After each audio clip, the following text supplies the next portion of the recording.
ওই কবরটা বড় ভয়ঙ্কর। ওই কবরটা প্রতিদিন আমাকে ডাক দিয়া বলে, আনা বাইতুজ জুল্লা, আনা বাইতুদ দুদ, আনা বাইতুত তুরাব।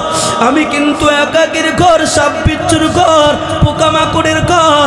এই কবরে আমি কাউকে চিনি না, আমি কাউকে চিনি না, আমি চিনি ঈমান আর আমল। এই জন্য বাবাজিরা আল্লাহওয়ালাদের সহবতে গিয়া নিজের ভিতরে তাকওয়া নিয়ে আসেন। আল্লাহওয়ালাদের সহবতে গিয়া নিজেকে সংশোধন করে ফেলেন। আরে ভাই, নিজে একা একা সংশোধন হতে পারবো না। এই জন্য মাঝে মধ্যে টঙ্গীর ময়দানে যাব, মাঝে মধ্যে চরমনার ময়দানে যাব, মাঝে মধ্যে উজানির ময়দানে যাব, মাহফিলের ময়দানে চলে আসবো। এরে ভাই, কত কত ডাকাতেরকে দেখেছি, তারা আল্লাহওয়ালাদের সহবতে গিয়া আল্লাহওয়ালা হয়ে গেছি। এই জন্য আমিও আল্লাহওয়ালা হয়ে যাব।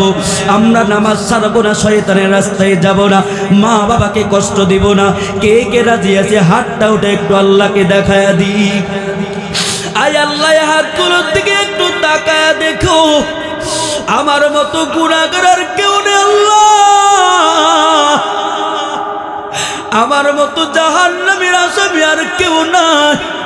আয় আল্লাহ, আমি গুনাহ করে করে আমার চোখটা নাপাক হয়ে গেছে আল্লাহ, আমার জবানটা নাপাক হয়ে গেছে। আয় আল্লাহ, জবানটা নাপাক হয়ে গেছে, দিলটা নাপাক হয়ে গেছে। এই গুনাহ দিয়ে যদি কবরে যায়, ওই জাহান্নামের আগুন আমাকে গ্রাস করবে। কবর মাটি এমন জোরে চাপ দিবে, এক পাজরে হাড্ডি আর এক পাজরে ঢুকে যাবে। এমন ফেরেশতা আমাকে মারতে থাকবে, যেই ফেরেশতার কোনো মায়া নাই, দয়া নাই। যত চিৎকার করে কোনো লাভ হবে না। যুবক ভাইরে, কান্না যদি কান্না আসে, কান্নার ভান ধরো, আমার মালিককে ডাক দাও।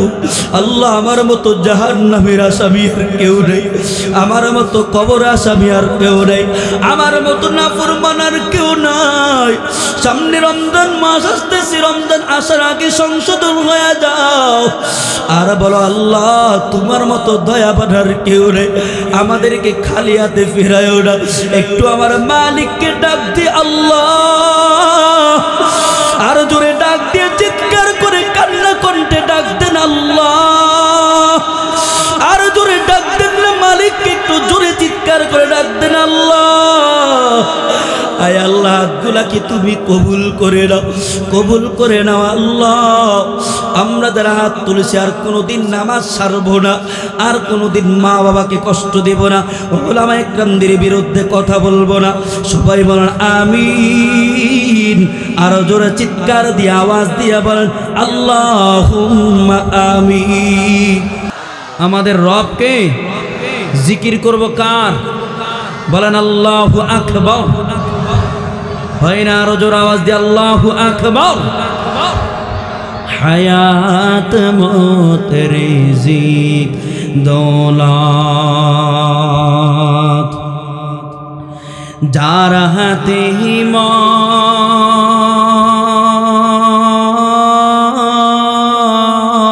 মন, একবার তুই তার কথাটা ভাবিসনি কখন, স্মরণ করিসনি কখন।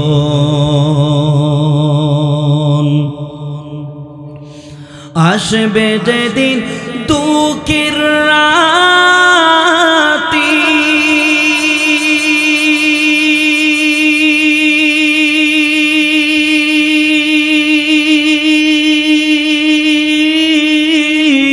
ওই নাম হবে সঙ্গের সাথী। আসবে যেদিন,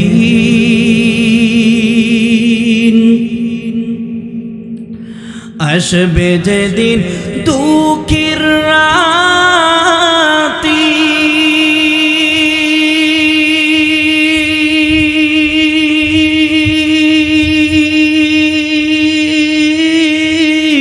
ওই নাম হবে সঙ্গের সাথী।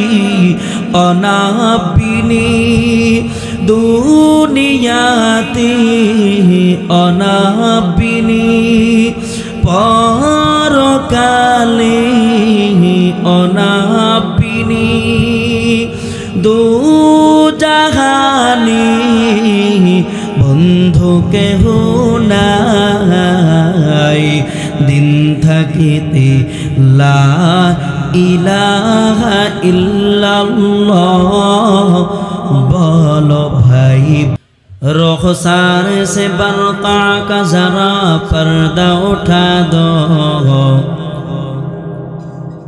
रुखसार से बरका का जरा पर्दा उठा दो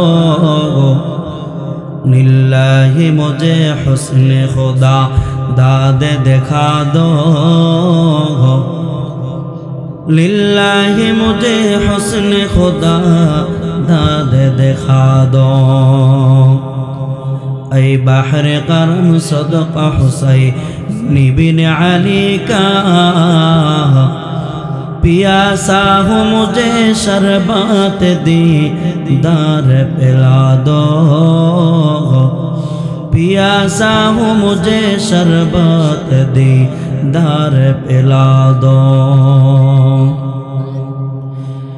मैं दूर हूँ मजबूर हूँ ऐ सैयद आलम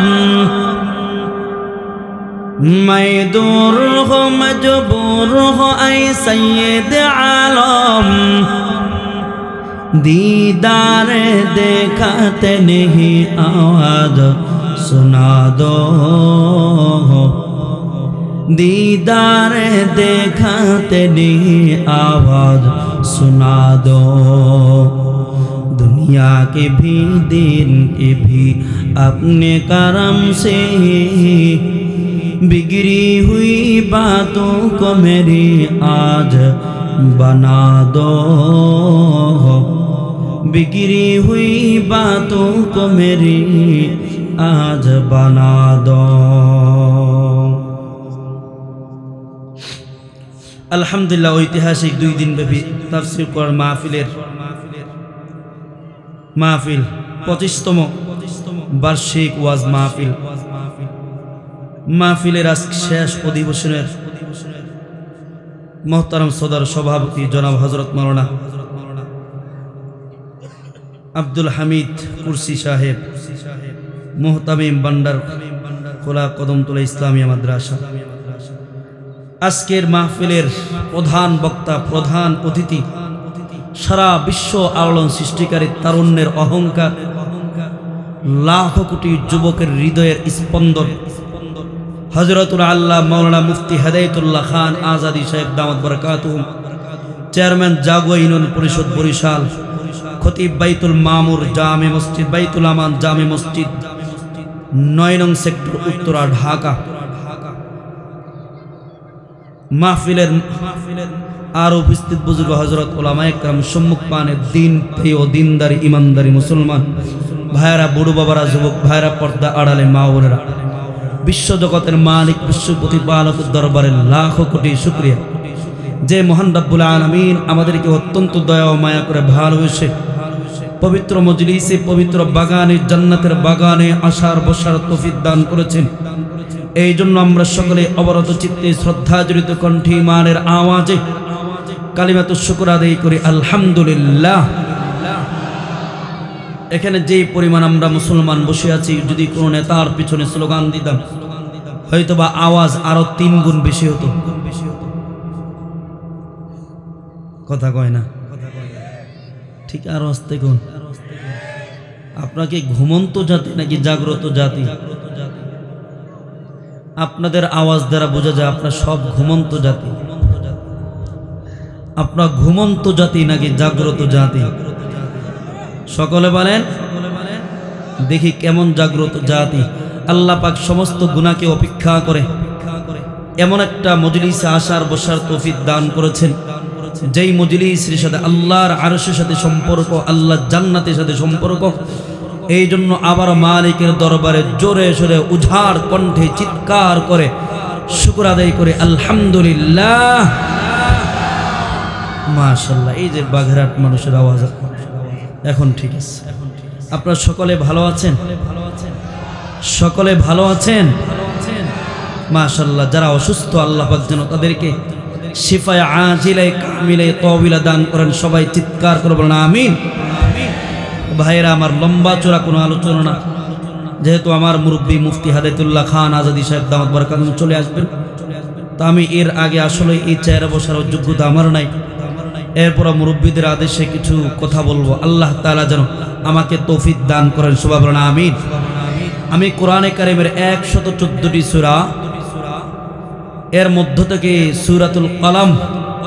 সূরাতুল কলমের সূচনা লগ্নের কিছু আয়াতে কারিমা তেলাওয়াত করেছি। লক্ষাধিক হাদিস থেকে একখানা হাদিস তেলাওয়াত করেছি।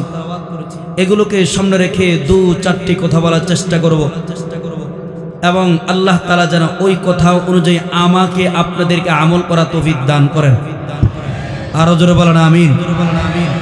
এই সূরাটা আল্লাহ তাআলা মক্কায় নাজিল করেছেন। এই সূরাটা আল্লাহ তাআলা কেন নাজিল করেছেন এটা শানে উরুজ জানা দরকার। এই সূরাটা আল্লাহ তাআলা নাজিল করেছেন রাসূলের নবুয়ত এবং রিসালাত প্রমাণ করার জন্য, এবং যারা আমার আপনার নবীর বিরুদ্ধে কটূক্তি করছে তাদের জবাব দেওয়ার পাশাপাশি আল্লাহ তাআলা তাদের শাস্তির ঘোষণা করেছেন। এমনকি আল্লাহ তাআলা এই সূরার ভিতরে কিয়ামতের আলোচনা করেছেন। তো আল্লাহ তাআলা শুরুতেই বলেন নুন। ভাই ভলিউমটা আর একটু বাড়ানো যায়, আমার গলার অবস্থা ভালো না, ঠান্ডা লেগে আছে কয়েকদিন। হ্যাঁ, তো আল্লাহ তাআলা শুরুতেই বলেন নুন। নুন এটা হলো হরফে মুকাত্তাআত। কোরআনে কারিমের বিভিন্ন জায়গায় বিভিন্ন সূরার শুরুতে আল্লাহ তাআলা হরফে মুকাত্তাআত নিয়ে আসছেন। যেমন কোথাও নিয়ে আসছেন আলিফ লাম মিম, কোথাও নিয়ে আসছেন ত সিন, কোথাও নিয়ে আসছেন কাফ হা ইয়া আইন সাদ, কোথাও নিয়ে আসছেন ইয়াসিন, কোথাও নিয়ে আসছেন যেমন সূরাতুল কলমে নুন। এগুলো হলো সব হরফে মুকাত্তাআত। আল্লাহ তাআলা দুনিয়ার মানুষদের কাছে চ্যালেঞ্জ ছুড়ে দিয়েছেন যে তোমরা তো পুরা কোরআনের অর্থ করতে পারো, দেখি এগুলোর অর্থ করতে পারো কিনা। तमाम দুনিয়ার সমস্ত মুফাসসির ইকরাম তারা ব্যর্থ স্বীকার করেছে। তারা বলছেন এগুলা অর্থ আমাদের দ্বারা সম্ভব না বলা, এমনকি উদ্দেশ্য আমাদের দ্বারা বোঝা সম্ভব না। শুধু সমস্ত মুফাসসির ইকরাম না, সমস্ত মুফাসসির ইকরামদের সর্দার রাইসুল মুফাসসিরিন আব্দুল্লাহ ইবনে আব্বাস রাদিয়াল্লাহু তাআলা আনহু, এত বড় মুফাসসির যার জন্য আল্লাহ রাসূল দোয়া করেছেন আল্লাহুম্মা ফাক্কিহু ফিদ্দীন ওয়া আল্লিমহু আত-তা'উইল। আল্লাহ পুরা কোরআনের যত জ্ঞান, যত গভীর জ্ঞান আছে আপনি আব্দুল্লাহ ইবনে আব্বাসের ভিতরে দিয়ে দেন। রাসূল দোয়া করতে দেরি, আসমানের মালিক দোয়া কবুল করতে দেরি করে নাই। আরো জোরে বলেন। এত বড় মুফাসসির আজও পর্যন্ত বাইতুল্লাহ তায়েফ যাইতে তার বাড়িটা পড়ে, তার নামে বিশাল বড় গেট আছে বাব ইবনে আব্বাস, পার্শ্বে আছে মসজিদ ইবনে আব্বাস, তার নামে একটা মসজিদ করা হয়েছে। পার্শ্বে তার বাড়ি, ওটার ভিতরে কবরও আছে। আমি আর আমার মুরব্বী মুফতি হাদায়াতুল্লাহ খান আজাদি সাহেব দামাত বারাকাতুহু চিন্তা করলাম ভিতরে দেখি কি আছে। তো দেওয়াল দিয়ে অনেক উঁচু করা। আমি চিন্তা করলাম এত বড় সাহাবী, এত বড় বলি, এত বড় মুফাসসির, না জানি তার কবরটাকে কত সুন্দর মাজার বানিয়ে রাখছে, বাড়িটাকে কত সুন্দর চমৎকার করে রাখছে। আয় হায়, উঠা দেখি বাড়ির চিহ্ন নাই, কবরের চিহ্ন নাই, কয়েকটা পাথর পড়ে আছে। আর অথচ আমগো দেশে কুত্তা মারা গেল মাজার হয়ে যায়। কথা কয় না, কথা কয় না, জোরে বলেন, জোরে বলেন। নাম দেয় কুত্তা মাজার, নাম দেয় ল্যাংটা মাজার, নাম দেয় লালন শাহ মাজার। আচ্ছা বলুন তো, যে মানুষটা ল্যাংটা এটা কি করে পীর হয়? কথা কয় না। ওটা পীর না ভণ্ড? সবাই বলতে হবে পীর না ভণ্ড? আরো জোরে কন, পীর না ভণ্ড? শয়তানের 1 নম্বর খালাতো ভাই, ঠিক কিনা বলেন? আল্লাহ জাতিকে এদের থেকে হেফাজত করুক, সবাই বলুন আমিন। তো এই আব্দুল্লাহ ইবনে আব্বাস রাদিয়াল্লাহু তিনি বলেন এগুলার অর্থ আমিও জানি না, জবাব একটাই, আল্লাহু আ'লামু বিমুরাদিহি। জানেন কে? সারাতগুলো উঁচু করেন, জোরে বলেন, আরো জোরে, আরো জোরে। আমাদের মালিক কে? একমাত্র আল্লাহই জানেন, আর কেউ জানে কেউ জানে না। এটাও একটা কোরআনের মুজিজা। সব জায়গা পণ্ডিতগিরি সারবে না। এবার আল্লাহ কি বলেন, ওয়াল কলামি ওয়া মা ইয়াসতুরুন, কলমের কসম, যে কলম দিয়ে লাওহে মাহফুজ লিপিবদ্ধ করা হয়েছে। আল্লাহ তাআলা পৃথিবী সৃষ্টির 50,000 বছর পূর্বে আল্লাহ তাআলা আগে কলম সৃষ্টি করেছেন। এরপর আল্লাহ তাআলা কলমকে বলেন, কলম তুমি লেখো। কলম আল্লাহ তাআলার কাছে বলে, আল্লাহ আমি কি লিখবো? আমার বান্দার তাকদীর লেখো। এরপর কলম আমাদের অতীতে যা হয়েছে, ভবিষ্যতে যা হবে, এক কথা কিয়ামত পর্যন্ত কি ঘটবে না ঘটবে, কলম সব কিছু লিপিবদ্ধ করে দিয়েছি। সুবহানাল্লাহ। আমাদের এখন মোবাইল পরে পরে এখন আমার দিকে দেখেন, পরে দেখে নি, এটা আমার ডিস্টার্ব করতেছে। দেখেন আল্লাহর কি কুদরত। আমরা লিখতে লিখতে অনেক সময় কলমের কালি শেষ হয়ে যায়, লেখা বাকি থাকে, অনেক সময় কলম নষ্ট হয়ে যায়। কিন্তু আল্লাহ তাআলা এমন একটা কলম দিয়ে আমাদের তাকদীর লিখেছে। হাদিসে পাকের ভিতরে আছে, জাফাল কলম, আমাদের তাকদীর লেখা শেষ, কলমের কালিও শেষ। সুবহানাল্লাহ। প্যাকেট বই রেখে দেন বাড়ি থেকে বোর কাছে। আরো জোরে কোন, চিন্তা করছেন এই ক্ষমতা কার বলেন তো? শেখ হাসিনার। কথা কয় না, আরো জোরে বলেন। দীর্ঘ 16টা বছর স্বৈরাচারের পিছনে স্লোগান দিয়েছেন, এখন স্লোগান হবে কার? জোরে বলেন। এই ক্ষমতা কার? একমাত্র আল্লাহ, আর কারো না। তো কলমের কসম খেয়েছেন। এই জন্য আমি মাঝে মধ্যে বলি যে কলম বড় দামি জিনিস। কেউ যদি দুনিয়ার জন্য কলম দিয়ে মেহনত করে তাহলে দুনিয়া তো দামি হয়ে যায়, আর যদি কেউ আখিরাতের জন্য মেহনত করে তাহলে দুনিয়া ও আখিরাতে সে দামি হয়ে যায়। এজন্য কলম দিয়ে ছাত্র ভাইরা কলম দিয়ে মেহনত করা। এবার আল্লাহ কি বলেন, মা আনতা বিনিয়ামাতি রাব্বিকা বিমাজনুন। আমার আপনার নবী রাহমাতুল লিল আলামিন মক্কার সমস্ত মানুষগুলাকে একসাথে এইভাবে বসায়া কালিমাত দাওয়াত দেওয়া শুরু করেছেন। আমার আপনার নবী বলেন, ইয়া আইয়ুহান নাস কুলু লা ইলাহা ইল্লাল্লাহ তুফলিহুন। হে মানুষ তোমরা বলো আল্লাহ ছাড়া কোনো মাবুদ নাই, আমি মুহাম্মদ তোমাদের নবী। যদি এই কথা মানতে পারো তাহলে দুনিয়াতে সফল কাম, আখিরাতে সফল কাম। আমার আপনার নবী রাহমাতুল লিল আলামিন যখন সমস্ত মানুষগুলাকে এইভাবে কালিমার দাওয়াত দেয়, মক্কার কিছু মানুষ আমার আপনার নবীর বিরুদ্ধে দাঁড়িয়ে গেছে। আমার আপনার নবীকে পাগল বলতে দ্বিধাবোধ করে নাই, আমার আপনার নবীকে জাদুঘর বলতে দ্বিধাবোধ করে নাই, আমার আপনার নবীকে কাহিন গণক বলতে দ্বিধাবোধ করে নাই। আমার আপনার নবী কোরআনের কথা বলে আর মানুষ বলে পাগল। আল্লাহ তাআলা সঙ্গে সঙ্গে এই আয়াত নাজিল করে দিয়া বলেন, মা আনতা বিনিয়ামাতি রাব্বিকা বিমাজনুন। হে নবী আপনি কিন্তু পাগল নয়, বরং যারা আপনাকে পাগল বলে তারাই হলো পাগল। ঠিক কিনা বলেন? হে নবী আপনি কিন্তু পাগল নয়। ও রাহমাতুল লিল আলামিন, ও মায়ার নবী, ও আমার হাবিব, যতদিন পর্যন্ত 7 আসমান থাকবে, যতদিন পর্যন্ত 7 তবা জমিন থাকবে, যতদিন পর্যন্ত চন্দ্র সূর্য থাকবে, পৃথিবীর প্রান্তে প্রান্তে আপনি নবীর প্রশংসা করা হবে। আর যারা আপনাকে গালি দিবে, আপনার বিরুদ্ধে কথা বলবে, মানুষ তাদের নাম নিবে, তো মানুষ তাদের জন্য লানত করতে থাকবে। ঠিক কিনা বলেন? যেমন আমরা নবীর নাম নিলে বলি কি বলেন তো সবাই? আরো জোরে বলেন, জোরে বলেন, সাল্লাল্লাহু আলাইহি ওয়াসাল্লাম। আয় আল্লাহ, আমার নবীর উপর যত শান্তি আর রহমত আছে তুমি বর্ষণ করে দাও। সুবহানাল্লাহ। দুরূদ শরীফ পড়ছে একবার, কিন্তু আমাদের লাভ হয়ে গেছে 3টা। সুবহানাল্লাহ। আস্তে কর, আরো জোরে বলেন। লাভ হয়েছে কয়টা বলেন? আঙ্গুল দেখান, দেখান দেখান, কয়টা কয়টা কয়টা? 3টা। এক নম্বর দুরূদ শরীফ পড়েছি একবার, আমাদের 10টা গুনাহ মাফ হয়ে গেছে। দুরূদ শরীফ পড়েছি একবার, আমাদের আমলনামায় 10টা সওয়াব লেখা হয়ে গেছে। দুরূদ শরীফ পড়েছি একবার, আল্লাহ তাআলা আসমান থেকে 10টা রহমত নাজিল করে দিয়েছে। তো নবীর জন্য দোয়াও হয়ে গেল, আবার আমাদের 3টা লাভ হয়ে গেছে। সুবহানাল্লাহ।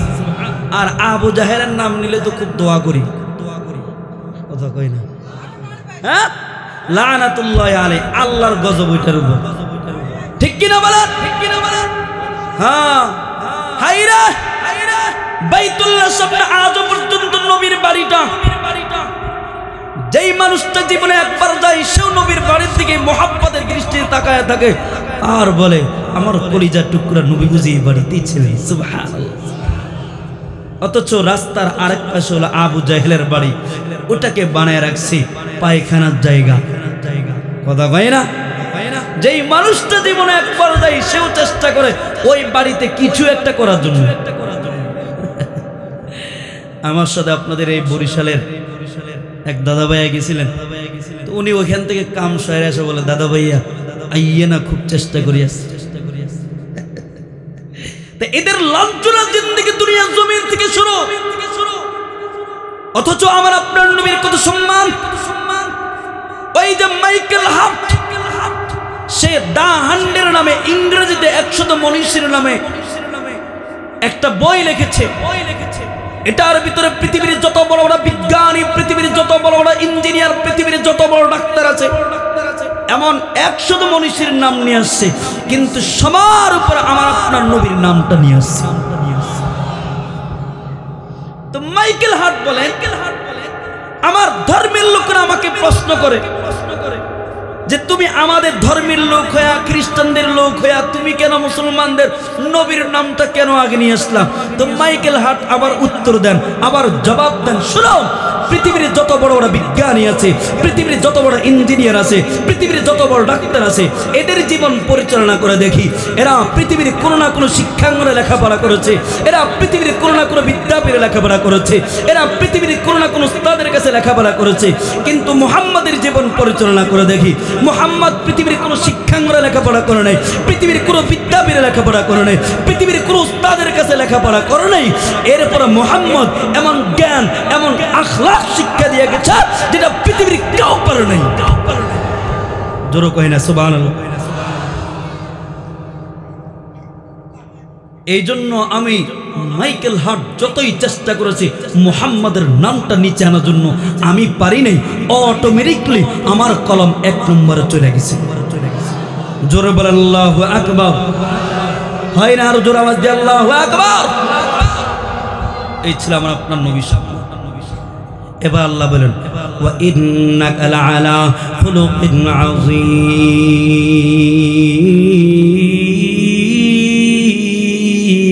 আরো জোরে বলেন আল্লাহু আকবার। ওয়া ইন্নাকা লাআলা খুলুকিন আযীম।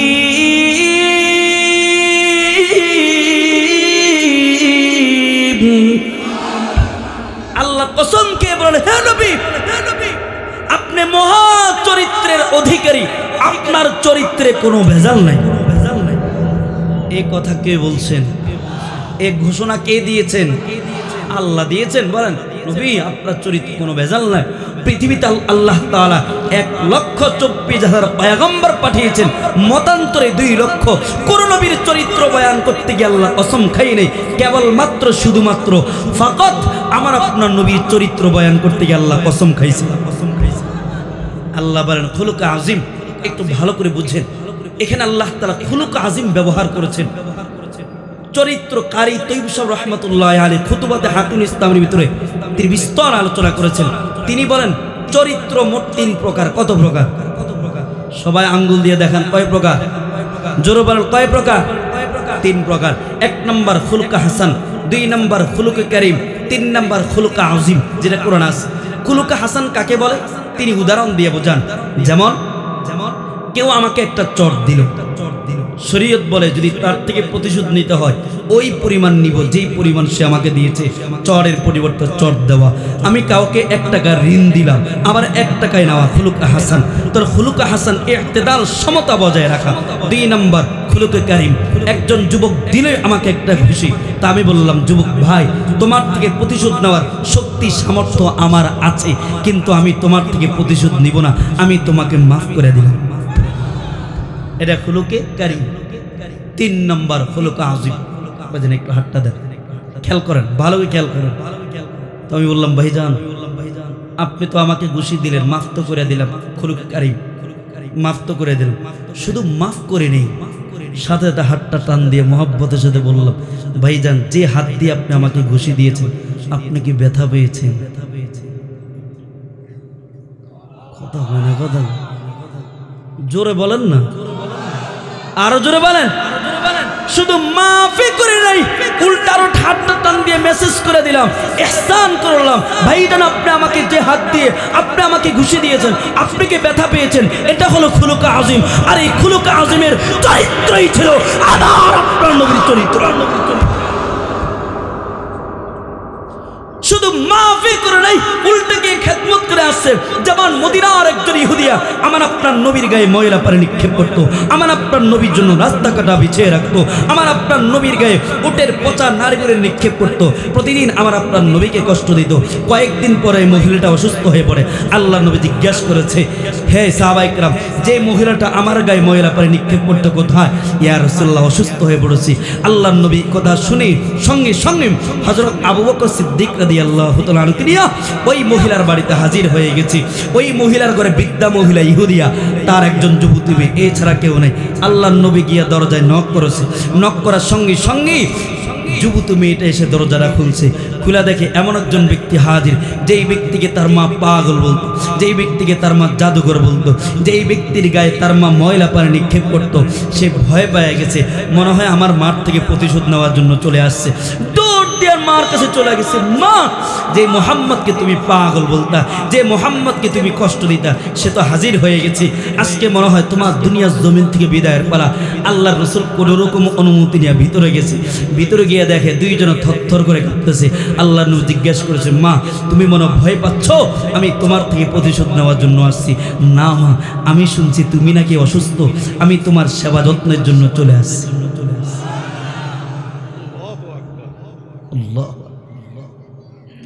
মহিলাটা চোখের পানি ছেড়ে দিয়ে চিৎকার করে বলে, ও মুহাম্মদ, আজকে 1 সপ্তাহ পর্যন্ত আমি অসুস্থ। আমার কোনো রক্তের আত্মীয় পর্যন্ত 1 সেকেন্ডের জন্য আমাকে দেখতে আসে নাই।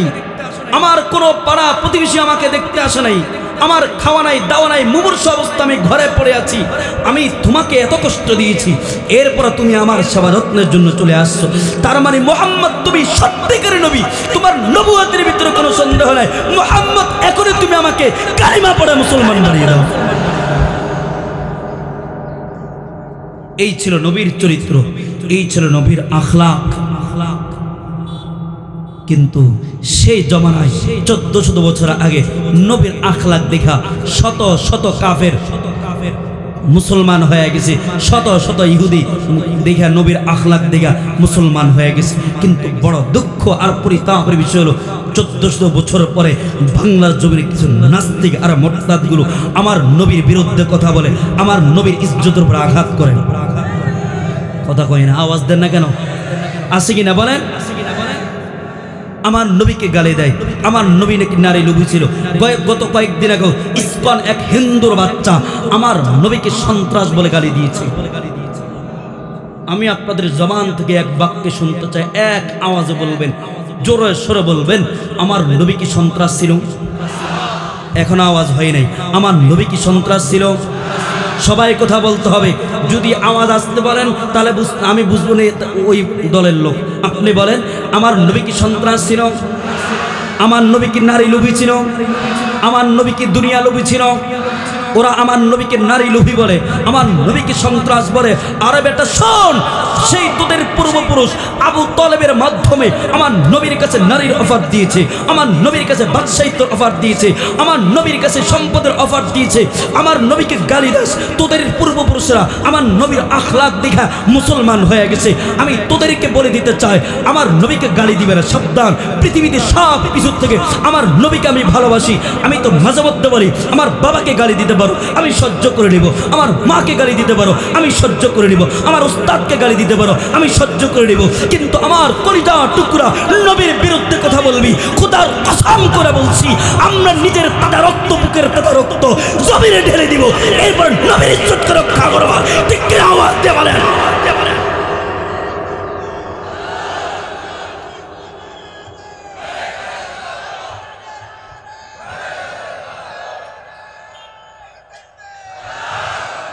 দীর্ঘ 16টা বছর এই মুসলমানরা শুনেন, আজকে এই ময়দান থেকে আমি বলে দিতে চাই, যেহেতু এটা ঐতিহাসিক মাহফিল, দীর্ঘ 16টা বছর মাঝে মধ্যে আমার নবীকে গালি দিয়েছে। নবীর কথা বলতে গিয়ে আমাদের হাতে হ্যান্ডকাপ লাগছে, কথা কয় না, আমাদের পায়ে বেড়ি লাগাইছে, আমাদেরকে আইনা ঘরে ঢুকায় রাখছে, আমাদের আলেমদেরকে ফাঁসিতে ঝুলাইছে। কথা বলতে হবে, এখন আর চুপ থাকার সময় নেই। এই দীর্ঘ 16টা বছর এত অত্যাচার, এত কিছু করছে। আজকে যদি এই দেশটাকে যদি ইসলাম মোতাবেক সাজানো হতো, যদি কোরআন মোতাবেক সাজানো হতো, তাহলে শরীয়তের বিধান কি, মান সাব্বা নবিয়্যান ফাকতুলু, নবীকে গালি দিবে তার গর্দান উড়ায় দাও। আচ্ছা, আমি আপনাদের কাছে এতটুকু প্রশ্ন করে দিতে চাই, এই জমিনটা কার? সবাই কথা বলেন, জমিনটা কার? তাহলে বিধান চলবে কার? আইন চলবে কার? তাই এতটুকু বলে দিতে চাই, এক স্বৈরাচারকে দৌড়াইছি, আর ভবিষ্যতে যেন কোনো স্বৈরাচার বাংলার জমিনে দেখতে চাই না। ঠিক কিনা বলেন? আর কোনো স্বৈরাচারকে দেখতে চাই না। এই বাংলার জমিনে যেই ইসলামের বিরুদ্ধে কথা বলবে, যেই কোরআনের বিরুদ্ধে কথা বলবে, যেই নবীর বিরুদ্ধে কথা বলবে, যেই আলেমদের বিরুদ্ধে কথা বলবে, খোদার কসম করে বলছি, আর কোনো ভয় নেই। নিজের বুকের তাজা রক্ত যদি ঢালতে হয়, জীবন দিতে হয়, কে কেনা দিয়েছি? দাঁড়িয়ে আল্লাহকে দেখায় দি, দাঁড়িয়ে আল্লাহকে দেখায় দি, দাঁড়িয়ে আল্লাহকে দেখায় দি।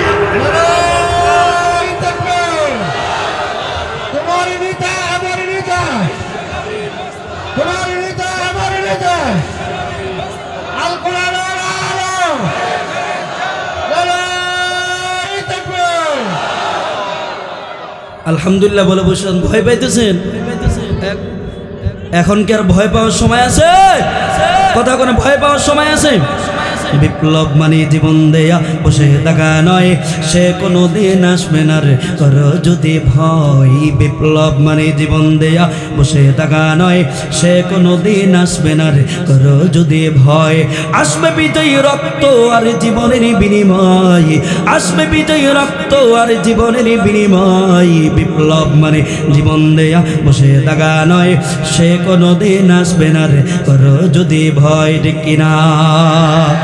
লড়াইয়ের ওই ময়দানেতে যেতে তোমাকে হবে, প্রয়োজনে সব রক্তটুকু জমিনেই ঢেলে দিবে। ঠিক কিনা? লড়াইয়ের ওই ময়দানেতে যেতে তোমাকে হবে, প্রয়োজনে সব রক্তটুকু জমিনেই ঢেলে দিবে। তবু তোমায় লড়তে হবে, মানিবে না পরাজয়। তবুও তোমায় লড়তে হবে, মানিবে না পরাজয়। বিপ্লব মানে জীবন দেয়া বসে থাকা নয়, সে কোনো দিন আসবে না রে করো যদি ভয়। ডেকে না কোথা থেকে কোন ভিন্নে শোষণ আমার দেশে এসে, কোথা থেকে কোন ভিন্দি শোষণ আমার দেশে এসে, শিবার নামে বসলো জুড়ে মীর জাফরের বেশে। কোথা থেকে কোন ভিন্দি শোষণ আমার দেশে এসে, শিবার নামে বসলো জুড়ে মীর জাফরের বেশে।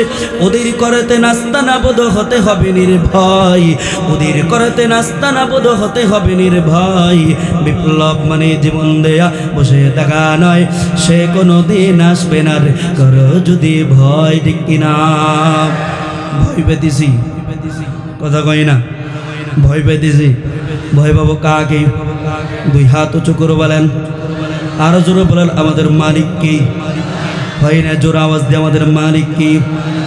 একজন বাচ্চা যখন তার মাকে মা বলে ডাক দেয়, ওই মা এত খুশি হয়ে যায়, এত খুশি হয়ে যায়। আল্লাহ বান্দারে, আমি আল্লাহকে আল্লাহ বলে ডাক দিলে ওই মা থেকে কোটি কোটি গুণ বেশি খুশি হয়ে যায়। এই জন্য এমন জোরে আমার মালিককে ডাক দিবেন যাতে করে আকাশ বাতাস প্রকম্পিত হয়ে যায়, যাতে করে আমার মালিক খুশি হয়ে যায়। ডাক দিয়া বলেন আমাদের মালিক কি? আর জোরে আওয়াজ দিয়ে আমাদের রবকে, আমাদের বাদশাকে। আরে ভাই, দুনিয়ার জমিনে কাউকে ভয় করে লাভ নাই। আমার আপনার নবী রাহমাতুল লিল আলামিন দুনিয়ার জমিনে কাউকে ভয় করে নাই। আল্লাহর নবী রাহমাতুল লিল আলামিন উম্মতের পা ধরে ধরে উম্মতকে জাহান্নামের আগুন থেকে বাঁচানোর জন্য চেষ্টা করেছেন। আল্লাহর নবী বলেন, আমি তো ওই ব্যক্তির মতো যে ব্যক্তি কোথাও আগুন জ্বালায় এরপরে একটা পাখা নিয়ে দাঁড়িয়ে যায়, আর জিজি পোকালো যখন আগুন পড়ার চেষ্টা করে মালিক এইভাবে ওই পাখা দিয়ে দিয়ে পোকাগুলো দূরে সরাইয়া দেয়।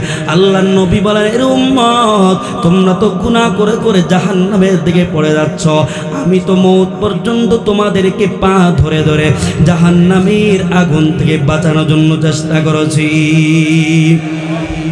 এই জন্য আমার মালিক বলেন, ওয়ামা আরসালনাকা ইল্লা রাহমাতাল লিল আলামিন। সাইয়্যিদুল কাওনাইন খাতমুল মুরসালিন আখিরা মুদবুদ ফখরুল আউয়ালিন। শুধু ওজুদাস রাহমাতাল লিল আলামিন। মসজিদে ও সুদহামা রোয়ে জমিন। আল্লাহু আকবার। এরে ভাই, আমার আপনার নবী যেমন রহমতওয়ালা, আমার আপনার নবী তেমন বরকতওয়ালা। আমার আপনার নবী কেমন বরকতওয়ালা। ওই যে হযরত আমিনা বলেন, আমি যখন আমার মুহাম্মদ এখনো দুনিয়ার জমিনে আসে নাই, আমার মুহাম্মদ এখনো পেটে দুনিয়ার জমিনে আসে নাই, ওইদিকে যখন জমজমের কূপের কাছে যেতাম, জমজমের কূপের পানি তো অনেক নিচে ছিল, মানুষ যখন পানি উঠাইতো রশি দিয়া বালতিটাকে বেঁধে এইভাবে পানি উঠানো লাগতো, কিন্তু আমার রশি দিয়া বালতি বাঁধা লাগতো না, অটোমেটিকলি মুহাম্মদের বরকতে পানি উপরের দিকে চলে আসতো। আমি যখন পানি নিয়ে চলে আসতাম, আবার পানি নিচের দিকে চলে যাইতো। এই ছিল আমার আপনার নবী বরকত। ওই যে বুখারীর আমার আপনার নবী যখন দুনিয়ার জমিনে আসছেন, কি পরিমাণ বরকত শুরু হয়ে গেছে। আমার আপনার নবী যখন নবুয়ত প্রাপ্ত হয়েছেন, আমার আপনার নবী পানিতে হাত দিলেও বরকত হয়ে যাইত, আমার আপনার নবী দুধের ভিতর হাত দিলেও বরকত হয়ে যাইত, আমার আপনার নবী খানা পিনার ভিতর হাত দিলেও বরকত হয়ে যাইত। ওই যে বুখারীর ঘটনা, একদিন কাফের বেঈমানরা সব মুসলমানদের বিরুদ্ধে একসাথ হয়ে গেছে। দুনিয়ার জমিনে ইসলাম থাকতে দিবি না, দুনিয়ার জমিনে কোরআন থাকতে দিবি না, দুনিয়ার জমিনে নবীকেও থাকতে দিবি না। সব কাফের বেঈমানরা এক প্ল্যাটফর্মে চলে আসছে। আল্লাহর নবী সঙ্গে সঙ্গে সাহাবায়ে কেরামদেরকে নিয়ে পরামর্শ সবাই বসছেন কি করা যায়। আল্লাহর নবীর একজন সাহাবী সালমান ফারসি রাদিয়াল্লাহু তাআলা আনহু আল্লাহর নবীকে পরামর্শ দেয়, ওগো রাহমাতুল লিল আলামিন, কাফের বেঈমানরা যারা মুসলমানদের উপর হামলা না করতে পারে, মুসলমানদের উপর যেন অত্যাচার না করতে পারে, আপনি মদিনার বাইরে এমন ভাবে খন্দক করেন, এমন ভাবে গর্ত করেন, পরীক্ষা খনন করেন, নিচে 10 হাত পাশে 10 হাত, তাহলে কাফের বেঈমানরা আমাদের উপর আক্রমণ করতে পারবে না। আল্লাহর নবী সালমান ফারসি রাদিয়াল্লাহু তাআলা আনহু পরামর্শটা এত পছন্দ হয়েছে, সঙ্গে সঙ্গে আল্লাহর নবী 3000 সাহাবায়ে কেরামদেরকে নিয়ে সেই মদিনার বাইরে রওনা দিয়েছে, খন্দকের ময়দানে রওনা দিয়েছে। আল্লাহর নবী সাল্লাল্লাহু আলাইহি ওয়াসাল্লাম সাহাবায়ে কেরামদেরকে নিয়ে কত কষ্ট মেহনত মুজাহাদা করতেছেন, সাহাবায়ে কেরাম কত বড় বড় পাথরগুলো ভাঙতেছে এই গর্তটা করতে গিয়ে। আরে ভাই, আজকে আমাদের কাছে এমনিতে ইসলাম আসে নাই, এমনিতে আমাদের মাথায় টুপি আসে নাই, সাহাবায়ে কেরাম কত মেহনত মুজাহাদা। আরে ভাই, ওই আরবের ভূমি তো বাংলাদেশের ভূমির মতো না। বাংলাদেশের জমিনে কেমন যেমন কোদাল লাগতে নিচের দিকে চলে যায়, কিন্তু আরবের নবী যেই দিকে তাকান শুধু পাথর আর পাথর, পাহাড়ের দিকে তাকান পাথর আর পাথর, সমতল ভূমির দিকে তাকান পাথর আর পাথর, যেই দিকে তাকান পাথর আর পাথর। সাহাবায়ে কিরাম কি কুরবানি, সাহাবায়ে কিরাম তারা যুদ্ধের জন্য তারা প্রস্তুতি নিতেছে, সাহাবায়ে কিরাম তারা পেটে ক্ষুধার কারণে অস্থির। এক সপ্তাহ পর্যন্ত সাহাবায়ে কিরাম তারা মেহনত মুজাহাদা করছে। একজন সাহাবী তো এমন হয়েছে পেটে ক্ষুধার কারণে পেটে পাথর বেঁধে নবীর সামনে দাঁড়িয়ে বলে রহমাতুল লিল আলামিন, এই যে পেটে ক্ষুধার কারণে পেটে পাথর বেঁধেছি। আল্লাহর নবী সঙ্গে সঙ্গে জামাটা উল্টা দিয়ে সান্ত্বনা দেওয়ার জন্য বলে, এরে সাহাবী তুমি একটা পাথর বেঁধেছো আর আমি নবী পেটে ক্ষুধার কারণে দুইটা পাথর বেঁধেছি। এইদিকে আল্লাহর নবীর একজন সাহাবী জাবির রাদিয়াল্লাহু তাআলা আনহু নবীর পেটে পাথর দিয়ে তিনি চোখের পানি, হায়রে আমার নবী বুঝি পেটে ক্ষুধার কারণে পেটে পাথর বেঁধেছে। আল্লাহ নবী জাবির সহ্য করতে পারে নাই, দৌড়ায় মদিনায় তার বাড়িতে দৌড়ায় চলে গেছি। তার স্ত্রীকে বলে, এই স্ত্রী শুনো, আমার কলিজার টুকরা নবী পেটে ক্ষুধার কারণে পেটে পাথর বেঁধেছি, বলো বলো ঘরে কোনো খাবারের ব্যবস্থা আছে কিনা? হ্যাঁ ছোট একটা বকরি আছে আর কিছু জব আছে, তাড়াতাড়ি বকরিটা জবাই করে দাও, রুটি বানাও, আমি নবীকে দাওয়াত দেব। এবার বকরিটা জবাই করে রুটি বানায় নবী দরবারে হাজির। নবী দরবারে গিয়া রহমাতুল লিল আলামিন আমার বাড়িতে কিছু সাহাবায়ে কিরাম সহ আমার বাড়িতে মেহমান হয়ে আসেন। আল্লাহর নবী বলেন, এরে জাবির আমি নবী তো এমন না কাউকে রেখে যাব আর কাউকে নিয়ে যাব আমার দ্বারা সম্ভব না, কারণ আমার সব সাহাবী পেটে ক্ষুধা, আমি সব সাহাবায়ে কিরামদেরকে নিয়ে যাব। এইদিকে জাবির বলেন, রহমাতুল লিল আলামিন আমি তো সব সাহাবায়ে কিরামদের খাবারের ব্যবস্থা করে নেই, অল্প কিছু সংখ্যক সাহাবায়ে কিরামদের মেহমানদের ব্যবস্থা করেছি। আল্লাহর নবী বলেন, জাবির তুমি চিন্তা দেওয়ার কোনো কারণ নাই, বাড়িতে গিয়ে তোমার গোস্তের ডেকচিটা চুলার উপর রেখে দাও, ঢেকে রেখে দাও, রুটিগুলা ঢেকে রেখে দাও, আমি নবী সেনা বাবু।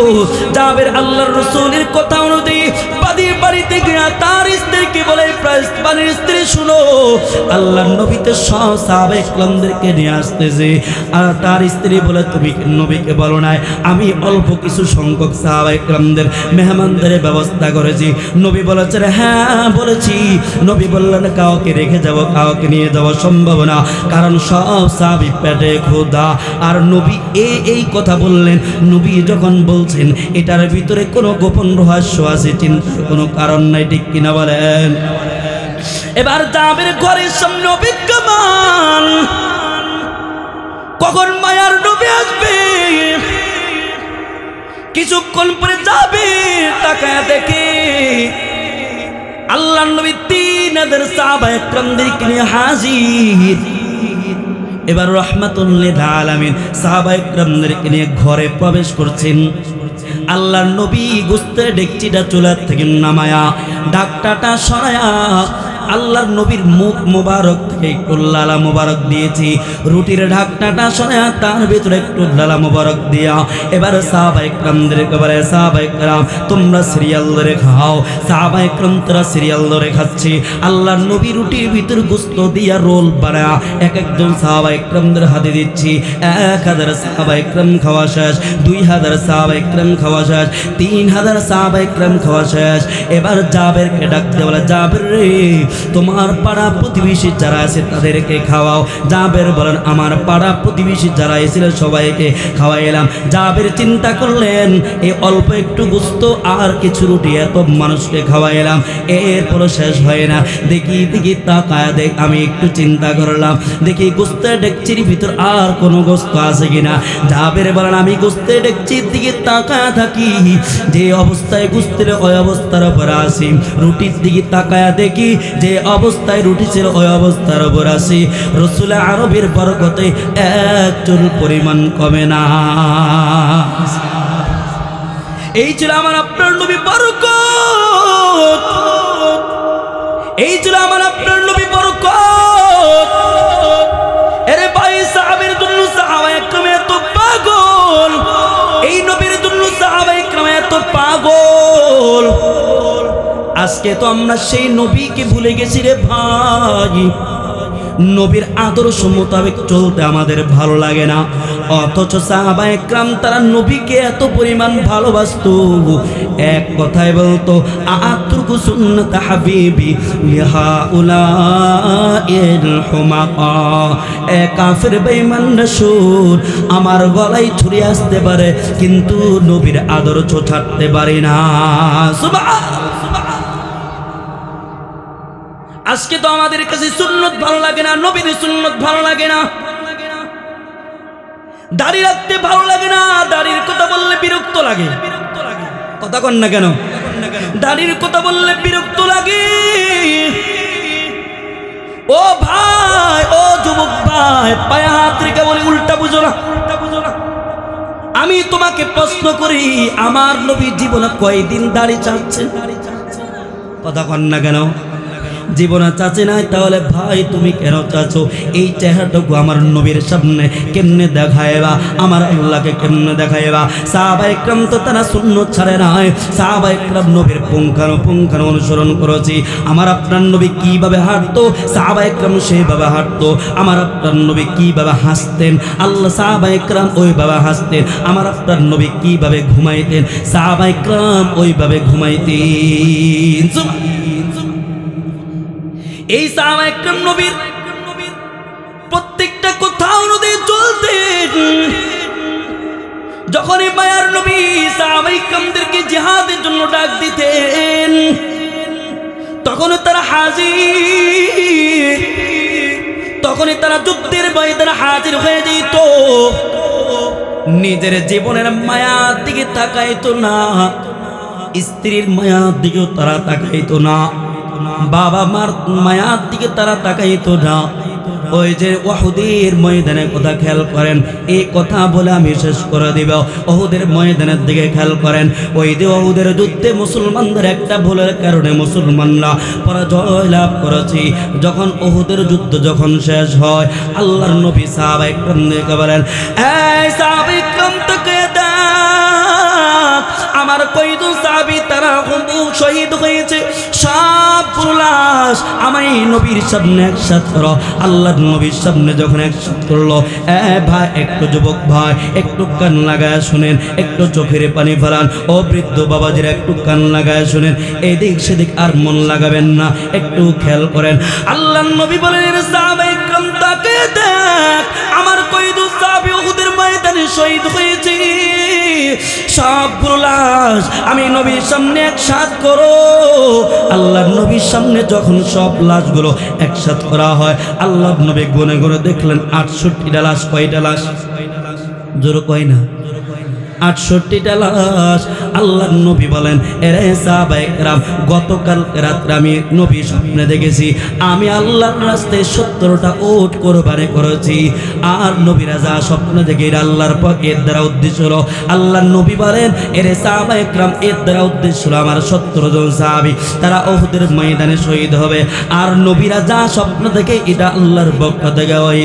আল্লাহর নবী বলেন, এরে সাহাবায়ে কেরাম তাকে দেখ, আমার 2 সাহাবীর লাশ কোথায়? আল্লাহর নবী বড় পেরেশান, কারণ সাহাবায়ে কেরাম যেমন নবীকে ভালোবাসতো, আল্লাহর নবী তেমন সাহাবায়ে কেরামদেরকে ভালোবাসতেন। আল্লাহর নবী বলে, এরে সাহাবায়ে কেরাম তাকা দেখ, আমার 2 সাহাবীর লাশ কোথায়? সাহাবায়ে কেরাম পুরা ময়দানে তন্ন তন্ন করা খোঁজা শেষ, 2 সাহাবীর লাশ খুঁজে পায় না। কিছু সাহাবায়ে কেরাম তারা ওদের এক প্রান্তরে দৌড়ে চলে গেছে, গিয়ে দেখে একদম সাহাবীর লাশটাকে টুকরা টুকরা করে রাখছে, সাহাবীর পুরা শরীরটাকে টুকরা টুকরা করে রেখেছে। চিনার কোনো উপায় নাই, তার হাতটাকে টুকরা টুকরা করে রাখছি, পাগুলাকে টুকরা টুকরা করে রাখছি, এমনকি চোখ 2টা খুইলা একদিকে ফেলে রাখছি। কোন কুলাঙ্গার কলিজাটা বের করে কলিজাটা চিবায়ে চিবায়ে রাখছি। আল্লাহ সাহাবায়ে কেরাম দেখে চোখের পানি, সাহাবায়ে একরাম একদিকে চোখের পানি ফালাইতেছে আর একদিকে বলে এরা কোন সাহাবীর লাশ? আমরা তো চিনি না, কারণ সাহাবীর পুরা শরীরকে টুকরা টুকরা করে রাখছে। সাহাবায়ে একরাম তাড়াতাড়ি নবীর দরবারে হাজির। আল্লাহর নবীর দরবারে এসে বলে রাহমাতুল লিল আলামিন, আপনার কোন সাহাবীর লাশটাকে ওই উহুদের এক প্রান্তরে টুকরা টুকরা করে রাখছি, আমরা দেখে চিনি না। আল্লাহর নবী ওখানে তাড়াতাড়ি দৌড়ে হাজির হয়ে গেছে। আল্লাহর নবীর হাতে একটা রুমাল ছিল, রুমালটা জমিনে বিছিয়ে দিয়া বলে, সাহাবায়ে একরাম, এই সাহাবী অঙ্গগুলো রুমালটাতে একসাথ করো। রুমালটাতে একসাথ করার পর আল্লাহর নবী কিছুক্ষণ পর চিৎকার দিয়ে চোখের পানি ছেড়ে দিয়ে কান্না করে বলেন আর বলে, রে সাহাবায়ে একরাম শুনো, এটা তো অন্য কোন সাহাবীর লাশ না, এটা তো আমার চাচা আমির হামজার লাশ। আল্লাহর নবী আসমানের দিকে তাকিয়ে চোখের পানি এইভাবে আসমানের দিকে তাকিয়ে আছে আর নবীর দুই চোখ বেয়ে বেয়ে পানি পড়ছে। আল্লাহর নবী বলেন, এরে সাহাবায়ে একরাম শুনো, ছোটবেলা থেকে আমার চাচার সাথে একসাথে চলাফেরা করি, আমার চাচা আমার বন্ধু। আমি নবীর কলিজাটা কেমন জানি ফেটে যায়। আমার চাচাকে এমন করে টুকরা টুকরা করে রাখলো। কিছুক্ষণ পরে ডাক দিয়া বলে, সাইয়্যিদুশ শুহাদা ইনদাল্লাহি ইয়াউমাল কিয়ামাতি হামজা। এরে সাহাবায়ে একরাম শুনো, কিয়ামত পর্যন্ত যতগুলো মানুষ আল্লাহর রাস্তায় শহীদ হবে, হাসর ময়দানে সব শহীদদের সর্দার থাকবে আমার চাচা আমির হামজা। এবার রাহমাতুল লিল আলামিন রুমালটা দিয়ে বেঁধে 68টা লাশের সাথে রাখছে। আল্লাহর নবী বলে, রে সাহাবায়ে একরাম তাকে দেখ, আমার আরেকজন সাহাবীর লাশ কোথায়? সাহাবায়ে একরাম কোথাও পায় না, কোথাও পায় না, এত খুঁজলো। কিছুক্ষণ পরে আল্লাহর একজন বান্দি বোরকা পরিহিত অবস্থায় নবীর সামনে দৌড়া চলে আসছে। আল্লাহর নবীকে বলে, নবী আমার স্বামীটা বাসর ঘর থেকে নাপাক অবস্থা উহুদের ময়দানে চলে আসছে। আমার স্বামীটাকে আপনি গোসল ছাড়া কবরে দাফন করবেন না। আল্লাহর নবী বলেন, মারে তুমি কি তোমার পরিচয়টুকু একটু দাও। আল্লাহর বান্দি বলে, রাহমাতুল লিল আলামিন, গতকালকে বিকেল বেলায় আপনি হামজার বিবাহ পড়াইছেন, একজন সাহাবীর বিবাহ পড়াইছেন। আল্লাহর নবী বলেন, মারে হ্যাঁ, গতকালকে বিকাল বেলা তো আমি হামজালা বিবাহ পড়াইলাম। আমি রাসূল নিজা দেখে জুরি ছিটাইলাম। আল্লাহর বান্দে হাতটা বের করে দিয়ে বলে, রাহমাতুল লিল আলামিন, এই যে আমার হাতের মেহেদি এখনো শুকায় নাই। গতকালকে আপনি আমাদের স্বামী স্ত্রী বিবাহ পড়াইছেন। আমার স্বামীর সাথে জীবনে একবার দেখা হয়। ও গো মায়ার নবী, স্বামী স্ত্রী বিবাহ পড়াইছেন। রাতের বেলায় আমরা স্বামী স্ত্রী বড় আনন্দের সাথে বাসর ঘরটা কাটাই। ও গো মায়ার নবী, আমার স্বামীর সাথে কোনোদিন আর দেখা হয় নাই। শেষ সাথে যখন আমার স্বামীর গোসল ফরজ হয়, আমার স্বামীর সামনে আমি বালতি করে পানির ব্যবস্থা করে দিলাম আর বললাম, স্বামী আমার, এই যে পানির ব্যবস্থা করে দিলাম, আপনি গোসল করে পবিত্র হয়ে তাহাজ্জুদ পড়েন। ওগো মায়ার নবী, যখন আমার স্বামী শরীরে পানি ঢালবি, হঠাৎ করে ঘরের পারস্য থেকে জানি আওয়াজ দেয়, কদ কুতিলা মুহাম্মদ। আপনি মায়ার নবীকে নাকি উহুদের ময়দানে কাফির বেঈমানরা শহীদ করে ফেলছে। আমার স্বামীর কানে যখন এই কথাটুকু যায়, আমার স্বামী শরীরে পানি না ঢেলা নিচে রেখে দিয়া পাগলের মতো হয়ে গেছে। ঘরের ভিতরে ঢুইকা জামাটা পরিধান কইরা খোলা তলোয়ারটা নিয়ে যুদ্ধের ময়দানে রওনা দিয়েছে। আমি বললাম, স্বামী আমার একটু থামি। আপনার হানজালা বারবার বলে, যেই জমিনে আমার মায়ার নবী নাই, এই জমিনে আমি হানজালাও থাকতে পারি না। আমি হানজালা কেমন করে দুনিয়ার জমিনে থাকি? আমার কলিজার টুকরা নবীকে নাকি শহীদ করে ফেলছে। আমি বললাম স্বামী আমার একটু গোসলটা করে যা। আমার স্বামী আমাকে ডাক দিয়া বলে প্রাণীর স্ত্রী দুনিয়ার জমিনের পানি দিয়া গোসল করার সময়টুকু আমার নাই, আমি আল্লাহর জান্নাতের পানি দিয়া গোসল করব। এরে প্রাণীর স্ত্রী দুনিয়ার জমিনে তোমার সাথে একবার দেখা, হয়তো বা দুনিয়ার জমিনে আর কোনোদিন দেখা হবে না, আল্লাহর জান্নাতে গিয়ে দেখা হবে। হুকুম ভাইয়ার নবী কথা বলা বাসর ঘর থেকে বিদায় নিয়ে আসে। আল্লাহর নবী আবার কথা শুনে চোখের পানি ছেড়ে দিয়ে কান্না করতেছে আর বলে রে সাহাবায়ে কেরাম তাকে দেখ আমার হানজালার লাশটা কোথায়। সাহাবায়ে কেরাম কোথাও পাই না। আল্লাহর নবী কিছুক্ষণ পরে আসমানের দিকে তাকায় থাকে, হানজালাকে কত সুন্দর করে খাটিয়াত করে কাফন পরিধান করায় আল্লাহর নবীর সামনে আনতেছে। আর হানজালার শরীর থেকে টপ টপ করে পানি। আল্লাহর নবী মাথার দিক থেকে কাফনটা খুলে দেখি তার চেহারা থেকে একদম জান্নাতি মানুষের নূর ঝলকাইতেছে। জিবরিল আমিন এসে হাজির, জিবরিল আমিন এসে বলে রাহমাতুল লিল আলামিন আপনার হানজালা বাসর ঘর থেকে নাপাক অবস্থায় উহুদের ময়দানে চলে আসছে, আপনি মায়ার নবী নাকি দুনিয়ার জমিনে নয়। এই ভাইবা সে যুদ্ধ করতে করতে শহীদ হয়ে গেছে। এইদিকে আমার মালিকের কাছে হানজালা এত দামি, হানজালা আমার আল্লাহ তৃতীয় আসমানের ফেরেশতাদেরকে বলে আয়া আমার হানজালাকে দুনিয়ার জমিনে পানি দিয়ে গোসল দিবা না, আমার হানজালাকে তৃতীয় আসমানে জান্নাতের পানি দিয়ে গোসল দিয়ে দাও, গোসল দিয়ে আমার হাবিবের কাছে পেশ করো। এই জন্য যুবক ভাইরে ও বাগেরহাট এলাকার মুসলমান যুবক ভাই বৃদ্ধ বামাজিরা পর্দা আড়ালে মা সাহাবায়ে কেরাম আমার মালিকের কাছে এমনিতে দামি হয় নাই। আজকে তো আমরা সেই নবীকে ভুলে গেছি, আজকে তো নবীর আদর্শকে ভুলে গেছি, আল্লাহকে ভুলে গেছি। এই জন্য মুফতি আদাইতুল্লাহ খান আজাদি সাহেব দামাত বারাকাতুহুম তার এই ময়দান থেকে একটু ওয়াদা করো আর জীবন কোনোদিন নবীর সুন্নত ছাড়বো না, আমার মালিককে ছাড়বো না, নামাজ ছাড়বো না। এর যুবক ভাই কে কখন জানি দুনিয়ার জমিন থেকে বিদায় নি, কে কখন জানি ওই অন্ধকার কবরে চলে যেতে হয়।